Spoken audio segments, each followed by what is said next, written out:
Pregnancy के 9वें महीने में या फिर लास्ट मंथ में क्या क्या इम्पॉर्टेंट हेल्थ चेंजेस आपके अंदर, बेबी के अंदर, और क्या हेल्थ टिप्स आपके लिए वैल्यूएबल रहेंगी, वो सब डिस्कस करूँगी। तो सबसे पहले बात करते हैं बच्चे की। हमारा बेबी 9th मंथ में पूरा डेवलप और मैच्योर हो जाता है, फुल्ली मैच्योर रहता है। उसकी लंग्स जो 8th मंथ पे मैच्योर नहीं थी वो भी मैच्योर हो जाती हैं इस टाइम पे। उसका weight on an average Indian babies में 2.5 किलो से 3 किलो कहीं पे भी हो सकता है या ज़्यादा भी होता है अगर आपने प्रॉपर ध्यान रखा है अपना तो। एंड बेबी के मूवमेंट्स पर्टिकुलरली इस टाइम पे थोड़े कम फील होते हैं। कम इसलिए क्योंकि वो वेट बढ़ गया है, बेबी का साइज़ बढ़ गया है, अभी उसके पास इतनी स्पेस नहीं है कि वो पूरा रोटेट हो सके। तो कुछ हल्का फुल्का फ्लिकरिंग मूवमेंट्स या फिर किकिंग मूवमेंट आपको फील हो सकता है, तो आपको उसका भी ध्यान रखना है। ऐसा नहीं है कि पूरा मूवमेंट, पूरा रोटेटरी मूवमेंट हो तो ही आप काउंट करेंगे। आपको फ्लिकरिंग या फिर किकिंग मूवमेंट भी फील हो रहा है तो उसको भी आप काउंट करना है, डेली काउंट करना है मूवमेंट्स को। और 10 मूवमेंट्स आपके एटलीस्ट परसीव होने चाहिए पर डे। इसके बाद लाइकर जो है बच्चे के चारों तरफ पानी, वो भी काफ़ी हद तक कम हो जाता है 9th मंथ में, बट इतना कम नहीं होता। कुछ इसके सेट लिमिट्स हैं, उसके चार्ट्स होते हैं जो डॉक्टर देखते रहते हैं टाइम टू टाइम सोनोग्राफी पे, और बताते हैं आपको कि अगर बहुत सिग्निफिकेंटली कम हो गया है तो फिर डिलीवरी में प्रॉब्लम आती है। अगर बिल्कुल ख़त्म हो जाता है पानी तो हम आपको नॉर्मल डिलीवरी का एडवाइस नहीं करते, डायरेक्टली सिजेरियन की एडवाइस देते हैं। बट जो कुछ नॉर्मल लिमिट होती है उसमें विद इन नॉर्मल लिमिट ही अगर पानी कम हुआ है तो वो नेचुरल चीज़ है, वो होना ही होता है और उससे नॉर्मल डिलीवरी पे कोई फ़र्क नहीं पड़ेगा, तो उससे आपको परेशान होने की कोई ज़रूरत नहीं है। तो अब बात करते हैं मदर की। मदर में जो बॉडी में चेंजेस हैं वो परसिस्ट करते हैं। बैक एक परसिस्ट करता है, इनफैक्ट डिलीवरी का टाइम आते आते वो बढ़ भी सकता है। निचले हिस्से में दर्द रहना, स्ट्रेच मार्क्स, पेट और बड़ा होना, पेट का साइज़ बड़ा होना जैसे जैसे बच्चा मैच्योर हो रहा है, इचिंग रहना, पैरों में सूजन रहना, हेडेक रहना, ब्रेस्ट में भारीपन या फिर तनाव रहना, ब्रेस्ट में से आपको लिक्विड डिस्चार्ज दिखना, ये सब कॉमन चीज़ें हैं। एक इम्पॉर्टेंट चीज़ यहाँ होती है कि जैसे मैंने आपको लास्ट वीडियो में बताया कि शॉर्टनेस ऑफ ब्रेथ, सांस लेने में दिक्कत होती है महिलाओं को क्योंकि बच्चा बड़ा हो जाता है। बच्चा जो है वो आपके लंग्स को ऊपर पुश करता है क्योंकि स्पेस जो है वो ऑब्लिटरेट हो जाती है, पूरी स्पेस ऑक्यूपाई कर लेता है वो एब्डोमेन में, तो इसलिए सांस लेने में दिक्कत होती है जनरली 8th मंथ तक। बट 9th मंथ के एंड पे आते आते बच्चा जो है पेल्विक कैविटी में घुस जाता है, एंटर कर जाता है। आपकी जो हड्डी का रास्ता है, पेल्विस है, उसमें एंटर कर जाता है, उसका हेड है वो एंटर कर जाता है। तो उससे थोड़ा सा बेबी का जो हाइट है वो कम हो जाती है। वो अंदर की तरफ जैसे एंटर करता है तो आपके जो एब्डोमिनल हाइट जो हम मेजर करते हैं वो थोड़ी कम हो जाती है, तो उससे आपको थोड़ा सा बेटरमेंट फील होता है, सांस लेने में थोड़ी आसानी होती है, आपको इतना प्रेशर फील नहीं होता जितना पहले हो रहा था। तो उसको हम एक मेडिकल लैंग्वेज में लाइटनिंग टर्म बोलते हैं, लाइटनिंग, कि आपको लाइट फील होता है थोड़ा सा, और सांस लेने में जो दिक्कत थी वो अब हल्का उसमें रिलीफ मिलता है। बाकी आपकी जो बार बार पेशाब लगने की टेंडेंसी है वो वही रहती है, बार बार आपको यूरिन लगता है। तो 9th मंथ में आपको खास ध्यान क्या रखना है? 9th मंथ में आपको सबसे इम्पॉर्टेंट है लेफ़्ट हैंड साइड लेटना है। जब भी लेटोगे बच्चा घूमने का ध्यान रखना है, कम से कम 10 बार बच्चा घूमना चाहिए पूरे दिन भर में। अगर कभी भी लगे कि बेबी मूवमेंट्स कम है तो तुरंत रिपोर्ट करिए। वेट नहीं करना कि आज नहीं घूमा कल घूम जाएगा, ऐसा नहीं है। 9th मंथ बहुत क्रूशियल है, सडनली कुछ भी चेंज हो सकता है बेबी के अंदर, कुछ भी उसको प्रॉब्लम हो सकती है।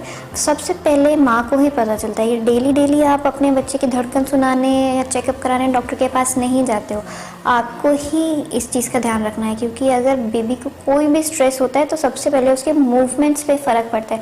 आपको उसके मूवमेंट्स का पता चलेगा, मदर को सबसे पहले पता चलेगा उसके मूवमेंट्स का कि हाँ आज मूवमेंट्स कम है as compare to other days.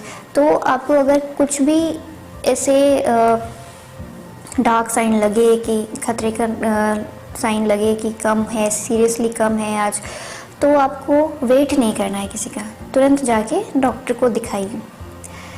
इसके बाद आपके जो विटामिन्स, आयरन, कैल्शियम वो सब चल रहा है वो आपका चलता रहेगा। आपकी एक्सरसाइजेस अगर आपने बंद की हैं तो बंद ना करें, अगर कोई इम्पॉर्टेंट रीज़न है, डॉक्टर ने एडवाइस किया है तो वो अलग इशू है, अदर नहीं तो उसके अलावा आपको एक्सरसाइजेस कंटिन्यू रखनी है। अगर कोई इशू नहीं है, कोई डॉक्टर ने एडवाइस नहीं किया है तो आपको अपने आप से एक्सरसाइजेस बंद नहीं करनी है।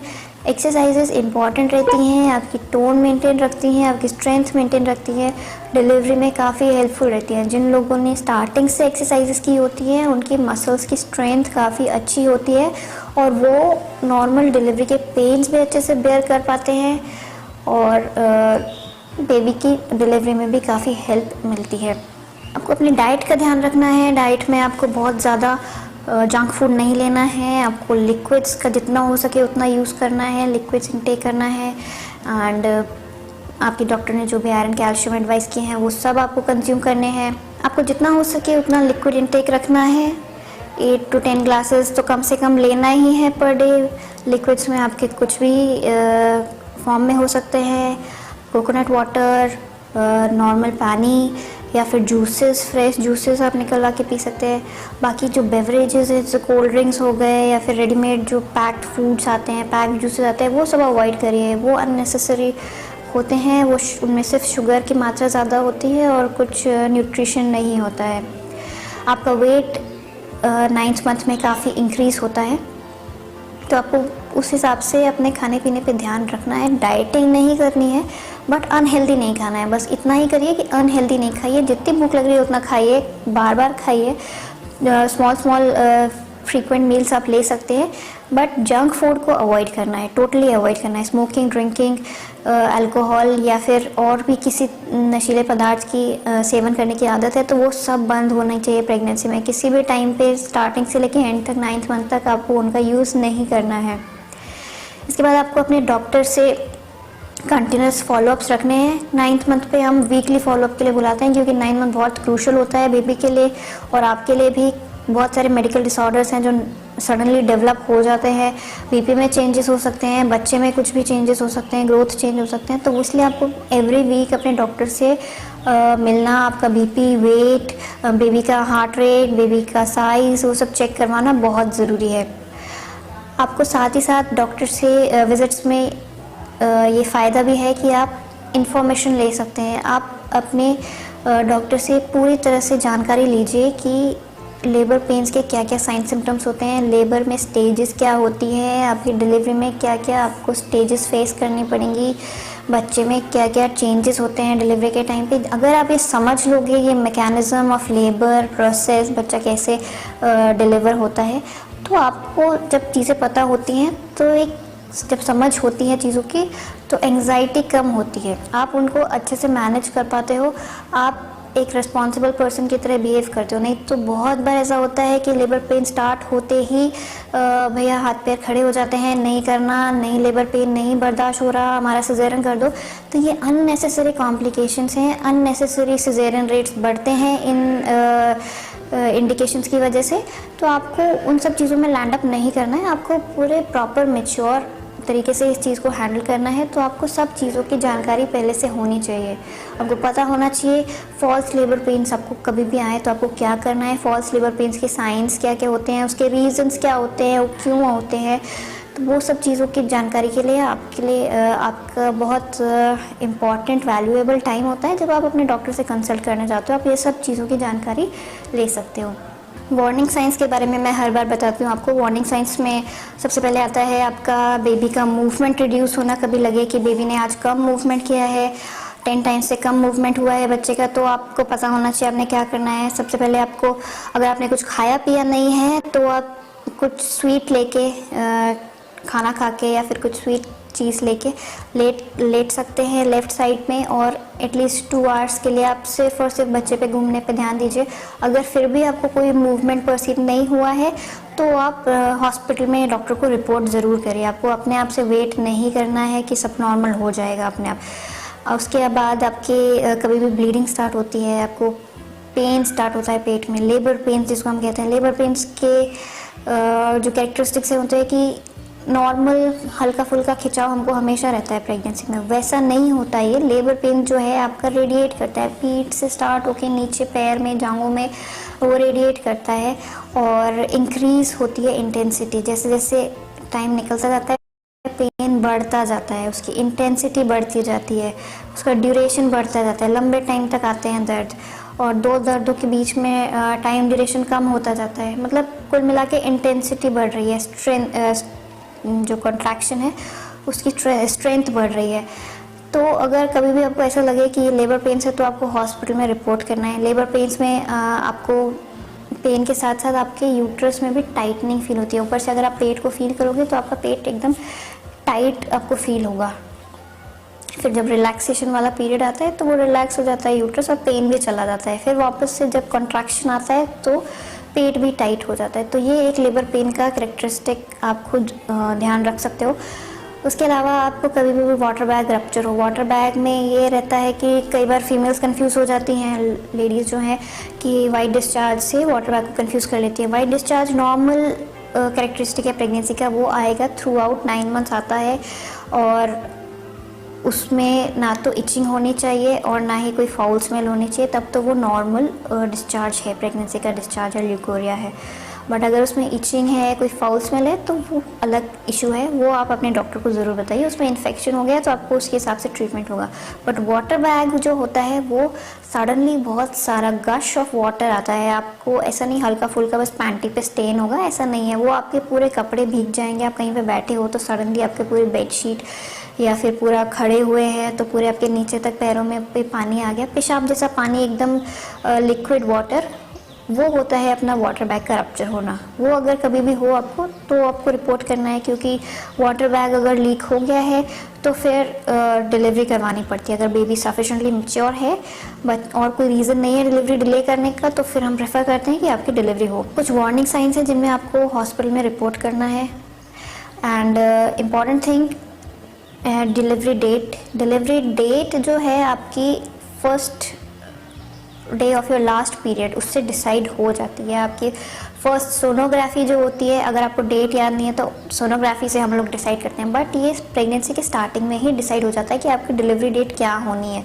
अगर डिलीवरी डेट से पहले ही आपको नेचुरल पेन्स आ गए या वाटर बैग रप्चर हो गया, कोई और कॉम्प्लिकेशन होगी जिसके कारण डिलीवरी करानी पड़ी तो एक अलग चीज़ है। नहीं तो अगर आप अपनी डिलीवरी डेट तक पहुँच गए तो आपको उसके बियॉन्ड नहीं जाना है। डॉक्टर्स आपको सलाह देते हैं कि आपकी जो भी ड्यू डेट है, जो डिलीवरी की एक्सपेक्टेड डेट है, उस पर आपको रिपोर्ट ज़रूर करना है डॉक्टर को। कई बार लोग सोचते हैं कि मुझे तो दर्द नहीं आया, मैं क्यों जाऊँ, मैं और वेट कर लेती हूँ घर पे, एक हफ़्ता और निकाल लेती हूँ और हो सकता है अपने आप दर्द चालू हो जाए। ऐसा नहीं करना है, वो बहुत बड़ा रिस्क रहता है बच्चे के लिए। जैसे ही बच्चा डिलीवरी डेट को क्रॉस करता है, उसकी मैच्योरिटी कंप्लीट हो जाती है तो अंदर कॉम्प्लिकेशन रेट बहुत हाई हो जाता है। आपका बेबी अंदर ही अंदर जो उसका मेकोनियम है, पॉटी होती है, वो निकल सकती है तो वो उसको स्वॉलो कर सकता है। पॉटी जैसे निकल के फ्लूइड में मिक्स हो जाती है, आपके वाटर बैग में मिक्स हो जाती है, वो उसको सांस की नली में फंस सकती है, उसको दूसरे कॉम्प्लिकेशन डेवलप हो सकते हैं, हार्ट रेट फॉल हो सकती है, बेबी को डिस्ट्रेस हो सकता है।